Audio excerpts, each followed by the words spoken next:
Hello digital people ఎలా ఉన్నారు?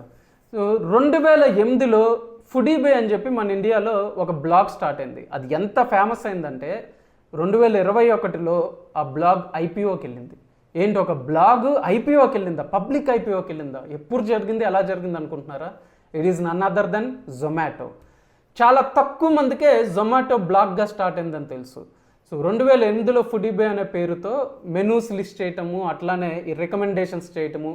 So ఈ బ్లాగ్ వెబ్సైట్గా స్టార్ట్ అయింది. అట్లా 2-3 ఏళ్ళ తర్వాత స్లోగా పాపులారిటీ వచ్చిన తర్వాత దీన్ని స్టార్టప్గా కన్వర్ట్ చేశారనమాట. సో ఇట్లా బ్లాగ్గా స్టార్ట్ అయ్యి ఆ బ్లాగ్సే $multi-million బిజినెస్ అయినవి చాలా ఉన్నాయండి. సో బ్లాగ్స్ అనేవి స్టార్టప్స్కి మంచి పునాది. అట్ ది సేమ్ టైం కూడా ఒక రకంగా నేను స్టార్టప్ స్టార్ట్ చేయాలా, బ్లాగ్ స్టార్ట్ చేయాలంటే 100% బ్లాగ్ స్టార్ట్ చేయడమే బెస్ట్ ఆప్షన్. అంటే బ్లాగ్స్ని ఇట్లా స్టార్టప్స్గా కన్వర్ట్ చేసుకోవచ్చు. లేదు అంటే కనుక మీ స్టార్టప్కో బిజినెస్కో ఆన్లైన్లో మార్కెట్ చేసుకోవాలి అంటే ఖచ్చితంగా బ్లాగ్ అవసరం. బ్లాగ్ అనేది హార్ట్ ఆఫ్ డిజిటల్ మార్కెటింగ్. అందుకనే మీకు ఇన్స్పిరేషన్గా ఉంటాను, కొన్ని ఎగ్జాంపుల్స్ చెప్తాను. ఆ తర్వాత ఈ బ్లాగ్కి బిజినెస్లో ఏది బెస్ట్ పాయింట్స్ అనేవి నేను చెప్తాను. సో ఎగ్జాంపుల్స్ పరంగా చూసుకుంటే గ్రూపాన్ అని మనకు ఒక సైట్ ఉందండి. అంటే కూపన్స్ డీల్స్కి చాలా ఫేమస్ సైట్ యూఎస్లో. అట్లా సో ఈ కూపన్స్ వెబ్సైట్స్లో వచ్చేసరికి గ్రూపాన్ అనేది ఒక రెవల్యూషన్ అనమాట. అలాంటి గ్రూపాను 2008లో బ్లాగ్గానే స్టార్ట్ అయింది. అలా స్టార్ట్ అయిన మాన్యువల్గా అప్పట్లో ఏం చేసేవాళ్ళు అంటే మాన్యువల్గా ఈ కూపన్స్ కానీ, డిస్కౌంట్ వౌచర్స్ కానీ, మూవీ టికెట్స్, వీటికి సంబంధించిన ఇన్ఫర్మేషన్ మాన్యువల్గా పోస్ట్ చేసేవాళ్ళు అనమాట. అలా కేవలం ఒక చిన్న బ్లాగ్గా మొదలైన గ్రూపాన్ అనేది 2020కి వచ్చేసరికి $1.4 బిలియన్ బిజినెస్గా కన్వర్ట్ అయింది. ఇంకా నెక్స్ట్ ఎగ్జాంపుల్ చూసుకుంటే 99 డిజైన్స్ అనే ఒక ఫేమస్ ఫ్రీలాన్స్ మార్కెట్ ప్లేస్ ఉంది. ప్రపంచంలోనే గ్రాఫిక్ డిజైనర్స్కి బాగా ఫేమస్ అయిన ఫ్రీలాన్స్ మార్కెట్ ప్లేస్ స్టార్టప్ అనమాట ఇది. సో ఇది కూడా 2006లో సైట్ పాయింట్ అనే నేమ్తో బ్లాగ్గా స్టార్ట్ అయింది. సో అలా బ్లాగ్గా రన్ అవుతున్నప్పుడు దాంట్లో ఏంటంటే కామెంట్స్లో కానీ కమ్యూనిటీ మెంబర్స్ యాక్చువల్గా ఒకరోజు ఇలా వాళ్ళంతటి వాళ్ళు పోటీ పెట్టుకున్నారు అనమాట. ఎవరు మంచిగా చేస్తారు లోగోస్ కానీ ఇవన్నీ అని. అప్పుడు ఆ ఫౌండర్స్ దీన్ని ఒక మార్కెట్ ప్లేస్లో కన్వర్ట్ చేద్దామని ఆ బ్లాగ్, అప్పటికే దానికి చాలా యూజర్ డేటాబేస్, ట్రాఫిక్, ఎక్కువ మంది యూజర్స్ ఫాలో అవుతున్నారు కాబట్టి దాన్ని స్లోగా మార్కెట్ ప్లేస్గా కన్వర్ట్ చేశారు. సో ఇప్పుడు అది $60 మిలియన్ రెవెన్యూ జనరేట్ చేస్తుంది. అట్లానే $200 మిలియన్ ఫ్రీలాన్సర్స్ దాంట్లో మొత్తం ఎర్న్ చేసిన అమౌంట్ అనమాట. టోటల్ ఫ్రీలాన్సర్స్ ఎర్న్ చేసిన అమౌంట్ అనమాట transactions wise. Next example Huffington post. ఒకవేళ మీరు ఇంటర్నేషనల్ న్యూస్ ఎక్కువగా ఫాలో అవుతుంటే ఖచ్చితంగా ఈ న్యూస్ వెబ్సైట్ చూసే ఉంటారు. మనలో చాలామంది న్యూస్ వెబ్సైట్ చేయాలి అన్న ఆలోచన ఉంటుంది కదా.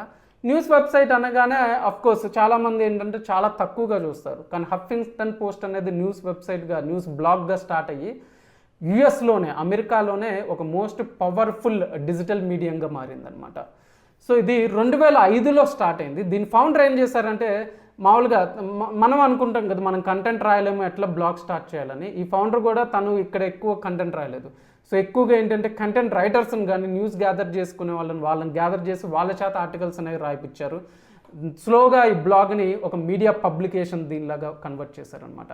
ఇది ఎంత పాపులర్ అంటే 2011లో దీన్ని ఇంకో కంపెనీ $315 మిలియన్ పర్చేస్ చేసింది. సో చూసారా, ఒక న్యూస్ బ్లాగ్ వచ్చేసరికి ఎంత పాపులర్ అయ్యి ఎక్వైజేషన్ అనేది జరిగిందో. సో ఇప్పుడు చాలామంది ముఖ్యంగా బిజినెస్ స్టార్ట్ చేసే వాళ్ళు మాకు బ్లాగ్ అక్కర్లేదు, అసలు మాకు బ్లాగ్ గురించి ఏం ఐడియా లేదు, ఇంట్రెస్ట్ లేదు అని చెప్తారు. కరెక్టే, మీరు మీరు బ్లాగర్గా కన్వర్ట్ అవ్వాల్సింది, బ్లాగ్ చేయాల్సిన పని లేదు. కానీ తప్పించుకోలేరు. ఎందుకంటే ఈరోజు ప్రతి బిజినెస్కి బ్లాగ్ అవసరం. మీరు నార్మల్ బిజినెస్ ఉన్న డిజిటల్ వైపు ఫోకస్ చేస్తుంటే మీకు డిజిటల్ మార్కెటింగ్ అవసరం అయితే ఖచ్చితంగా మీకు బ్లాగింగ్ మీద అవేర్నెస్ కావాలి, బ్లాగింగ్ గురించి తెలుసుకోవాలి. ఒకవేళ మీరు నిర్వహించకపోయినా మీ టీంలో ఎవరో ఒకరు నిర్వహించాలి. అంటే మీకు దాని మీద బేసిక్ అవేర్నెస్ అయినా ఉండాలి. సో లేదు, మీకు ఒక మంచి ఐడియా ఉంది, ఎక్సలెంట్ ఐడియా, కానీ మీ దగ్గర ఇప్పుడు 1000 కానీ లక్షలు కానీ ఏం లేవు, కానీ దాన్ని ఒక స్టార్టప్గా మార్చాలి అనుకుంటున్నారు. It's best time to start A blog. ఎందుకంటే మీరు బ్లాగ్గా స్టార్ట్ చేయండి, ముందు యూజర్స్ని పట్టుకోండి. ఆ యూజర్స్ని పట్టుకున్న తర్వాత అంటే ఆ యూజర్స్ని అట్రాక్ట్ చేయండి, మీ బ్లాగ్కి ఫేమస్ తెచ్చుకోండి, ఎక్కువ మంది ట్రాఫిక్ తెచ్చుకోండి. అప్పుడు మీ ప్రోడక్ట్ లాంచ్ చేయండి. ఆటోమేటిక్గా మీరు లాంచ్ చేసిన డే 1 నుంచే మీ ప్రోడక్ట్ సేల్ అవడం స్టార్ట్ అవుతుంది. సాధారణంగా ఈ స్టార్టప్స్ కొన్ని వేల కోట్లు ఖర్చు పెడుతుంటాయి. దేని మీదో తెలుసా? క్యాక్ అనే దాని మీద. క్యాక్ అంటే కస్టమర్ అక్వైజిషన్ కాస్ట్. స్టార్టప్లో దీన్ని క్యాక్ అంటారు అనమాట. సో కస్టమర్ అక్వైజిషన్ కాస్ట్ వచ్చి ఊబర్ కానీ, ఓలా కానీ, స్విగ్గీలు కానీ కూపన్లు, డిస్కౌంట్లు పేటిఎంలు, క్యాష్ బ్యాక్లు, చాలా క్యాష్ బ్యాక్లు చూస్తూ ఉంటారు కదా, ఇవన్నీ ఎందుకు ఇస్తుంటాయి తెలుసా మీకు? ఈ క్యాక్ కోసం, కస్టమర్ ఎక్విజిషన్ కాస్ట్ కోసం. సో దీనికి వాళ్ళు కొన్ని వేల కోట్లు ఖర్చు పెడతా ఉంటారు. ఒక్కో యూజర్కి ఇంత మనీ అని పెట్టుకొని ఆ యూజర్ మీద స్పెండ్ చేస్తారు. వీళ్ళకి ఎప్పుడు లాభం వస్తుందంటే, ఒక యాప్లోకి వచ్చిన తర్వాత ఒక యూజర్ 4th టైమో 5th టైమో అదే యాప్లో ట్రాన్సాక్షన్ చేస్తే అప్పుడు లాభం వస్తుంది. ఫస్ట్ టైమో సెకండ్ టైమో చేస్తే రాదనమాట. సో అంత ఖర్చు పెడుతున్నారు వీళ్ళు. కానీ బ్లాగ్గా మీరు స్టార్ట్ చేశారనుకోండి, మీ బ్లాగ్ పాపులర్ అయ్యి మీకంటూ ఒక ఆడియన్స్ బేస్ వచ్చింది, మీ కస్టమర్స్ ముందే రెడీ అయిపోయారు. మీరు ప్రోడక్ట్ లాంచ్ చేసుకుంటే ఎక్కడికి వెళ్ళకుండా, ఎక్కువ మార్కెటింగ్ ఖర్చు పెట్టకుండా ఇక్కడే మీకు దొరుకుతున్నారు. అది పవర్ఫుల్నెస్ అనమాట కంటెంట్ క్రియేషన్కి ఉండేది. సో అది చాలామంది బిజినెస్ ఓనర్స్ మిస్ అవుతున్నారు. అందుకనే వాళ్ళు బ్లాగింగ్ గురించి పట్టించుకోవట్లేదు, చాలా లాస్ అవుతున్నారు మార్కెటింగ్కి వచ్చి. సో ఇప్పుడు రెండింటిని కంపేర్ చేసుకుంటే కనుక, so first blog versus startup చూసుకుంటే, ఈజీ టు స్టార్ట్ ఏది ఈజీగా స్టార్ట్ చేయొచ్చు అంటే ఖచ్చితంగా బ్లాగ్ అనేది ఈజీగా స్టార్ట్ చేయొచ్చు. అక్కడ బ్లాగ్కి ఖచ్చితంగా 100% మార్క్స్ అయితే ఇవ్వచ్చు అనమాట. ఎందుకంటే బ్లాగ్ స్టార్ట్ చేయాలనుకోండి, మీరు ఏముంది సింపుల్గా ఒక డొమైన్ తీసుకుంటారు, చిన్న హోస్టింగ్ కావాలంటే హోస్టింగ్, లేదా ఫ్రీగా స్టార్ట్ చేస్తారు, ఒక ఆర్టికల్ తీసుకొని కంటెంట్ రాయడం స్టార్ట్ చేస్తారు. స్టార్ట్ చేయడం అనేది మీరు ఒక 2-3 అవర్స్లో స్టార్ట్ చేయొచ్చు, లేదా 1 డేలో స్టార్ట్ చేయొచ్చు, 1 or 2 డేస్లో. అదే మీరు ఒక బిజినెస్ స్టార్ట్ చేయాలనుకోండి, ఆబ్వియస్లీ ఏంటంటే దానికి ఏంటి, అది ఏదైనా ఫిజికల్ ప్రోడక్ట్ అయితే ఆ ప్రోడక్ట్ తయారు చేయాలి, లేదు సర్వీసెస్ అయితే కనుక ఖచ్చితంగా ఆ సర్వీసెస్లో అప్పటికే మీకు ఏంటి అంటే మంచి ఎక్స్పీరియన్స్ వచ్చి ఉండాలి. మళ్ళీ వాటికి మీరు వెబ్సైట్స్ అనేది తయారు చేయించుకోవాలి, నానా తతంగం అయితే ఉంటుంది. సో ఈజీ టు స్టార్ట్లో బ్లాగ్కి 100% మార్క్స్ అయితే ఇవ్వచ్చు. అండ్ నెక్స్ట్ ఇన్వెస్ట్మెంట్లో కూడా బ్లాగ్కి 100% మార్క్స్ ఇవ్వచ్చు. ఎందుకంటే బ్లాగ్కి ఇన్వెస్ట్మెంట్ చూసుకుంటే కనుక చాలా తక్కువ అవుతుంది. మీరు ఒక ప్రొఫెషనల్ బ్లాగ్ స్టార్ట్ చేయాలనుకున్నా, మీ అంతటి మీరు స్టార్ట్ చేయాలనుకోండి, బ్లాగ్కి ఎంత ఇన్వెస్ట్మెంట్ పడుతుందండి? మా అయితే ఒక 5,000-6,000 రూపాయలు పడుతుందండి. లేదు మీరు స్టార్ట్ చేసుకోలేరు అనుకున్నారనుకోండి, అప్పుడు బయటకు వెళ్తే కనుక మా అయితే ఒక 12,000-15,000 ఛార్జ్ చేస్తారు, అంతకు మించి ఎక్కువ ఛార్జ్ చేయరు అనమాట.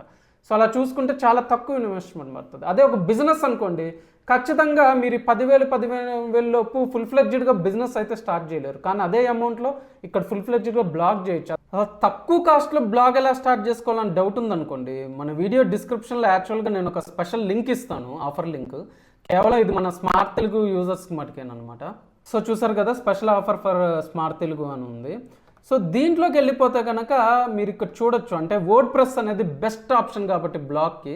సో ఇక్కడ చూసుకుంటే కనుక మీరు చూడండి, మంత్లీ వచ్చేసరికి కాస్ట్స్ వచ్చేసరికి ఎంత పడుతున్నాయో. ఓకే, సో వీటిల్లో బేసిక్ ప్యాకేజ్ ఏమన్నా తీసుకున్నా సరే, ఇనిషియల్గా అంటే మామూలుగా అసలు స్లోగా స్టార్ట్ చేద్దాం బ్లాగ్ అనుకుంటే కనుక బేసిక్ ప్యాకేజ్ సెలెక్ట్ చేశాను. సో ఇక్కడికి వెళ్ళిపోతే కనుక మామూలుగా 3 years తీసుకుంటే మీకు ఇది కాస్ట్ ఇంత పడుతుంది, 175 per month అనేది. లేదు సరే 1 yearకే తీసుకుందాం అనుకుందాం, సో అప్పుడు 284 రూపీస్ అయితే పడుతుంది అనమాట. సో ఇవన్నీ అన్చెక్ చేసేయండి. సో ఇప్పుడు ట్యాక్సెస్తో కలిపి చూసుకుంటే కనుక మనకి కేవలం 3,400 రూపాయలు అయితే పడుతుంది. చాలా మినిమం ప్రైస్తో మనం బ్లాగ్ అనేది స్టార్ట్ చేయొచ్చు. అంటే ఇది పెర్ఫార్మెన్స్ వైజ్గా ఈ బ్లూ హోస్ట్ అనేది చాలా మంచిది. సో ఈ పెర్ఫార్మెన్స్ వైజ్గా ఉన్న దాంట్లోనే మనం బేసిక్గా స్టార్ట్ చేయాలంటే ఇంత కాస్ట్ పడుతుంది. ఇంకా వేరే దాంట్లో కావాలంటే తక్కువకి వస్తుంది, కానీ మనం మంచిది తీసుకుందాం అంటే యావరేజ్న ఒక మంచి హోస్టింగ్ తీసుకుందాం అనుకుంటే మనకు ఖర్చు అవుతుంది అంతా 3,000 నుంచి 4,000 రూపాయలు ఖర్చు అవుతుంది. ఇంకా నెక్స్ట్ వన్, మరి డొమైన్ తీసుకోవాలి కదా, దానికి కాస్ట్ ఉంటుంది కదా అనుకుంటారు. సో ఈ యాక్చువల్గా ఏంటంటే వీటిల్లో ఈ స్పెషల్ ఆఫర్స్లో కానీ వీటిల్లో ఉన్న బిగ్గెస్ట్ అడ్వాంటేజ్ ఏంటి అంటే డొమైన్ కూడా ఫ్రీగా వస్తుంది. చూడండి ఇక్కడ ఆల్మోస్ట్ 1,400 రూపీస్ వర్త్ డొమైన్ అనేది ఫ్రీగా వస్తుంది అనమాట. అంటే 1,400 రూపీస్ మనకి సేవ్ అవుతున్నాయి. ఓకే, సో ఆ రకంగా చూసుకుంటే 3,500 లోపే మనకు బ్లాగ్ అనేది మనం స్టార్ట్ చేసేయచ్చు ఈజీగా. ఎంత తక్కువ ఖర్చు అవుతుంది. అదే బిజినెస్కి చూసుకుంటే కనుక అంత దాంట్లో అయితే మనం ఒక ఫుల్ ఫ్లెడ్జ్డ్ బిజినెస్ చేయలేం కదా. సో బ్లాగ్ స్టార్ట్ చేసే వాళ్ళు మటుకు ఖచ్చితంగా మన ఆఫర్ లింక్ అయితే యూటిలైజ్ చేసుకోండి, చాలా మనీ అయితే సేవ్ అవుతుంది. ఆ లింక్ నేను డిస్క్రిప్షన్ కామెంట్స్లోనే ఇస్తాను. ఓకే, చూసారు కదా బ్లాగ్కి మనం పెట్టే ఇన్వెస్ట్మెంట్ ఎంత తక్కువ అని చెప్పేసి. ఇంకా నెక్స్ట్ చూసుకుంటే కనుక మామూలుగా ఇన్కమ్ స్ట్రీమ్స్, రెవెన్యూ స్ట్రీమ్స్ పరంగా చూసుకున్న ఇక్కడ కూడా బ్లాగే విన్నర్ అవుతుంది. ఎందుకు అంటే మామూలుగా బ్లాగ్లో వచ్చేసరికండి మన రెవెన్యూ స్ట్రీమ్స్ యాడ్సెన్స్ ద్వారా ఎర్న్ చేయొచ్చు, అఫిలియేట్ మార్కెటింగ్ ద్వారా ఎర్న్ చేయొచ్చు, డిజిటల్ ప్రొడక్ట్స్ అమ్మొచ్చు, ఫిజికల్ ప్రొడక్ట్స్ అమ్మొచ్చు, కన్సల్టింగ్ చేయొచ్చు, లాట్ ఆఫ్ ఆప్షన్స్ ఉంటాయి. అదే బిజినెస్కి వెళ్ళారనుకోండి, మీరు ప్రోడక్ట్ తయారు చేస్తే ఆ ప్రోడక్ట్నే అమ్మాలి. అదే మీరు సర్వీసెస్ అయితే ఆ పర్టికులర్ సర్వీసెస్ ఇవ్వాలి. కేవలం రెవెన్యూ సోర్స్ వచ్చేసరికి డైరెక్ట్గా 1 or 2 ఉంటాయి మ్యాక్సిమం. సో కానీ ఇక్కడ బ్లాగ్కి వచ్చేసరికి అలా కాదు, లాట్ ఆఫ్ ఆప్షన్స్ ఉంటాయి రెవెన్యూ సోర్సెస్ పరంగా. అక్కడ కూడా క్లియర్ విన్నర్ బ్లాగే. అండ్ స్ట్రెస్ అండ్ మేనేజ్మెంట్ పరంగా చూసుకుంటే ఇక్కడ కూడా బ్లాగే విన్నర్ అండి. ఎందుకంటే ఒక బ్లాగ్ స్టార్ట్ చేయడం కానీ దాన్ని మెయింటైన్ చేయడం కానీ బిజినెస్తో కంపేర్ చేస్తే లెస్ స్ట్రెస్ ఉంటుంది. ఎందుకంటే ఈ బ్లాగ్ మొదలు పెట్టడానికి రన్ చేయడానికి మీకు పెద్ద రిజిస్ట్రేషన్స్ అనేవి అవసరంలా. కానీ అదే ఒక బిజినెస్ స్టార్ట్ చేయడానికే మీకు రిజిస్ట్రేషన్స్ అవసరం అవుతాయి, అదే కొన్ని లైసెన్స్ అవసరం అవుతాయి మీ బిజినెస్ బట్టి, నానా తతంగం ఉంటుంది. అట్లానే అవన్నీ రిజిస్టర్ చేసుకున్న తర్వాత కాంప్లైన్సెస్ అని చెప్పి చాలా హెడ్ఏక్స్ అయితే ఉంటాయి అనమాట. ఆ రకంగా లెస్ స్ట్రెస్ అండ్ మెయింటెనెన్స్ పరంగా చూసుకుంటే విన్నర్ ఇక్కడ బ్లాగే అవుతుంది. నెక్స్ట్ వన్ మాట్లాడుకుంటే ఫండింగ్కి వచ్చేసరికి క్లియర్ విన్నర్ మటుకు స్టార్టప్స్ అండి. ఎందుకు అంటే కనుక మీరు 100 కోట్లు 1000 కోట్లు ఫ్యూచర్లో ఫండింగ్ రైజ్ చేయాలన్నా అక్కడి వరకు వెళ్లకుండా లక్షల్లోనో కోట్లలోనో ఫండ్ రైజ్ చేద్దాం అనుకున్నా కానీ స్టార్టప్కే అవకాశం ఎక్కువ. చాలామంది ఇన్వెస్టర్స్, ఏంజల్ ఇన్వెస్టర్స్ కానీ వీసీస్ కానీ వీళ్ళందరూ స్టార్టప్స్లోనే పెట్టుబడి పెడతారు. సో స్టార్టప్స్ అనేవి బాగా ఫేమస్ అనేవి కూడా ఈ ఫండింగ్ మీద రిలేట్ అయ్యాయి అనమాట. సో బ్లాగ్స్కి వచ్చేసరికి ఏంటంటే మీది ఎంత ఫేమస్ బ్లాగ్ అయినా కానీ దాన్ని అంటే ఒక స్టార్టప్గా కన్వర్ట్ చేస్తేనే కానీ దాని మీద ఇన్వెస్ట్మెంట్ అనేది పెట్టరు చాలామంది కూడా. ఆ బ్లాగ్ని మీరు స్టార్టప్గా కన్వర్ట్ చేసేది ఆ బిజినెస్ మోడల్గా చేస్తే అప్పుడు ఇన్వెస్ట్మెంట్స్ అయితే వస్తాయి తప్పితే ఓన్లీ బ్లాగ్ మీద ఇన్వెస్ట్ చేసే వాళ్ళు తక్కువ మంది ఉంటారు. కొంతమంది ఉంటారు కానీ చాలా తక్కువ మంది అయితే ఉంటారు. సో ఫండింగ్ పరంగా అన్డౌటెడ్లీ స్టార్టప్స్ అనేది బెస్ట్ ఆప్షన్ అనమాట. అండ్ నెక్స్ట్ వన్ స్కేలబిలిటీ అంటే గ్రోత్ పరంగా చూసుకున్నా కానీ క్లియర్గా స్టార్టప్స్ అనేది బెస్ట్ ఆప్షన్. ఎందుకంటే నేను ఇందాక కూడా చెప్పాను, సో మీరు బ్లాగ్ అనేది కొన్నేళ్ళు చేసిన తర్వాత ఆటోమేటిక్గా దాన్ని పీపుల్లోకి తీసుకెళ్ళి ఒక పెద్ద బిజినెస్ మోడల్గా కన్వర్ట్ చేయాలి అంటే, స్కేల్ అవ్వాలి అంటే స్టార్టప్గా కన్వర్ట్ అవ్వాల్సిందే. అది స్టార్టప్గా మారినప్పుడే స్కేలబిలిటీ ఉంటుంది. ఎందుకు స్టార్టప్ అంటే ఒక కంపెనీ అవుతుంది అంటే కనుక అది యాక్చువల్గా రీజనల్ పరంగా అంటే ఈ రీజన్లో నుంచి ఇంకో రీజన్, ఈ దేశం నుంచి ఇంకో దేశం కానీ, లేదు అంటే కనుక ఈవెన్ ఆన్లైన్ అయినా కానీ ఎక్కువ మందికి రీచ్ అవ్వడానికి కానీ, ఇందాక చెప్పినట్టు ఫండింగ్స్ రైజ్ చేయడానికి కానీ, ఎంప్లాయ్మెంట్కి కానీ ఏంటంటే ఎక్కువ అవకాశాలు ఉంటాయి అనమాట. అలా స్కేలబిలిటీ పరంగా చూసుకుంటే కనుక అన్డౌటెడ్లీ స్టార్టప్ అనేది బెస్ట్ ఆప్షన్ అవుతుంది. నెక్స్ట్ వన్ రికగ్నైజేషన్ పరంగా చూసుకున్నా కానీ బెస్ట్ ఆప్షన్ స్టార్టప్సే. ఎందుకంటే బ్లాగ్స్ అనేవి చాలామందికి తెలియదు, దాని మీద అవేర్నెస్ లేదు. మనకి బ్లాగ్ మీద ఎంత ఇన్కమ్ వచ్చినా కానీ మనం బ్లాగర్ అని చెప్పుకున్నాం అనుకోండి, సమాజంలో పెద్ద గుర్తింపు ఉండకపోవచ్చు, దాన్ని ఒక ప్రొఫెషన్లా చూడకపోవచ్చు. కానీ అదే మేము ఒక కంపెనీ పెట్టాం, ఒక బిజినెస్ పెట్టాం, ఆ బిజినెస్ ఇన్ని 100 కోట్లు కానీ ఇన్ని లక్షలు కానీ కోట్లు కానీ టర్న్అవుట్ చేస్తుంది అన్నప్పుడు రికగ్నైజ్ చేస్తాం. సో ఇదండి అల్టిమేట్గా చూసుకుంటే కనుక బ్లాగ్ అనేది కొన్నిట్లో విన్నర్ అయింది, స్టార్టప్ అనేది కొన్నిట్లో విన్నర్ అయింది. కానీ నేను చెప్పేది ఏంటి అంటే ఖచ్చితంగా మీరు స్టార్టప్ చేయాలి అనుకున్న బ్లాగ్తోనే స్టార్ట్ చేయండి. ఎందుకంటే మొదట్లో చెప్పాను కదా, ఫస్ట్ థింగ్ మీరు బ్లాగ్ చేసి ఒక బ్లాగ్ సక్సెస్ అయితే కనుక మీకు మంచి రెవెన్యూ వస్తుంది. మీరు దానికి ఎటువంటి పెట్టుబడి పెట్టక్కర్లేదు, స్టార్టప్కి పడాల్సిన కష్టం అనేది ఉండదన్నమాట. ఎట్ ది సేమ్ టైం ఆ బ్లాగ్ని మీరు సక్సెస్ చేయగలిగారు అంటే మీకు డిజిటల్ మార్కెటింగ్ మీద ఎనలేని పట్టు వస్తుంది. ఓకే, అట్లా ఒకసారి బ్లాగ్ సక్సెస్ అయిపోయిన తర్వాత దాని మీద ఒక మంచి రెవెన్యూ వస్తున్నప్పుడు అప్పుడు మీరు సైడ్గా దీన్నే స్టార్టప్గా కన్వర్ట్ చేసుకోండి, లేదంటే దీన్ని బేస్ చేసుకొని స్టార్టప్ బిల్డ్ చేసుకోండి. ఇక్కడ ఆడియన్స్ ఉంటున్నారు, మీకు మార్కెటింగ్ టెక్నిక్స్ తెలుస్తున్నాయి, ఆల్రెడీ ఒక బ్రాండ్ బిల్డ్ అయిపోయింది కాబట్టి మీరు స్టార్టప్ చేసినప్పుడు ఈజీగా డే 1 నుంచే మీకు రెవెన్యూ స్టార్ట్ అయ్యి మీ స్టార్టప్ అనేది బాగా సక్సెస్. సో అదండి యాక్చువల్గా బ్లాగ్ వర్సెస్ బిజినెస్ వచ్చేసరికి మీకు అంటే ఒక అవేర్నెస్ అయితే ఇచ్చింది అనుకుంటున్నాను. మీరు ఒక కన్క్లూజన్ రావడానికి ఖచ్చితంగా వీడియో అయితే హెల్ప్ అయింది అనుకుంటున్నాను. రెండు మంచి థింగ్సే.